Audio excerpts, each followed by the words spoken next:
My original start was playing music in a band, but this is a long time ago. I won't tell you what decade.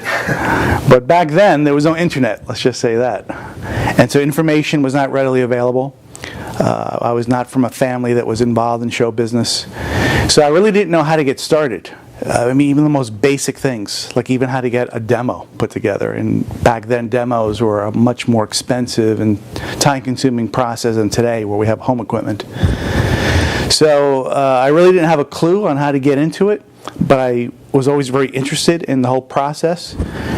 And so after graduating from law school, then it occurred to me that I might be able to at least get involved in the music industry and the arts in general by representing people from the background that I had as a lawyer.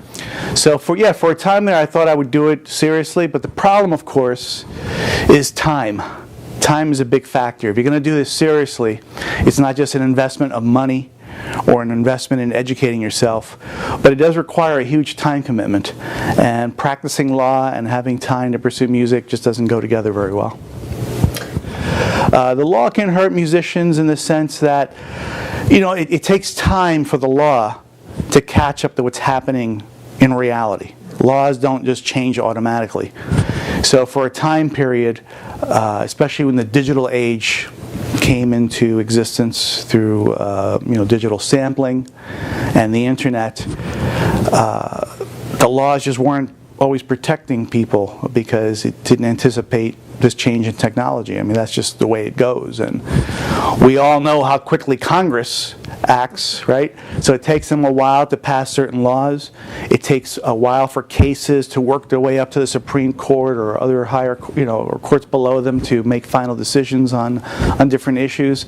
So in that sense, it can hurt them. But I think what hurts musicians even more is not knowing enough about the law. And doesn't mean they have to be lawyers or experts at it, but at least consult with the people who do know about it.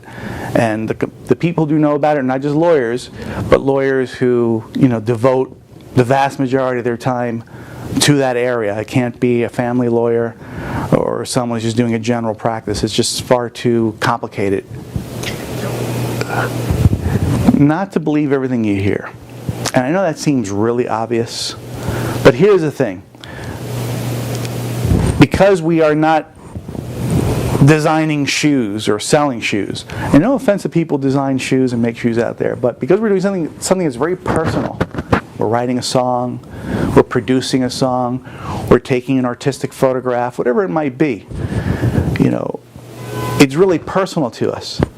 So we want to hear the things that we want to hear. And so when someone comes along who's not such a nice person and is telling you exactly what you want to hear, it's very easy to be seduced by that siren.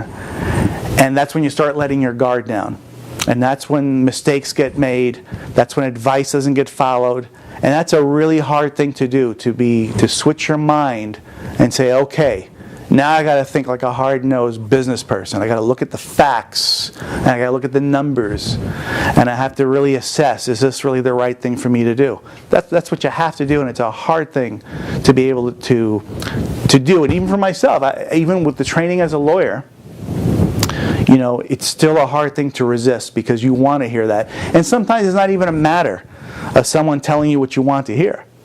Sometimes it's somebody who's trying to tell you something objectively, but they're trying to be positive about it too. They don't want to break you down, they want to build you up. But you actually start filling in details that were never there to begin with. You're almost recreating it and remembering it differently because it suits your needs. And that's just a really hard thing. That's where management comes in, someone who can be a buffer and a third party to filter that. That's where lawyers come in, accountants, agents, what I refer to as the A-team, which I'll cover, in my class. But you need these other people to help buffer those things, because if you don't have them, there's other people you can also check in with that I'll cover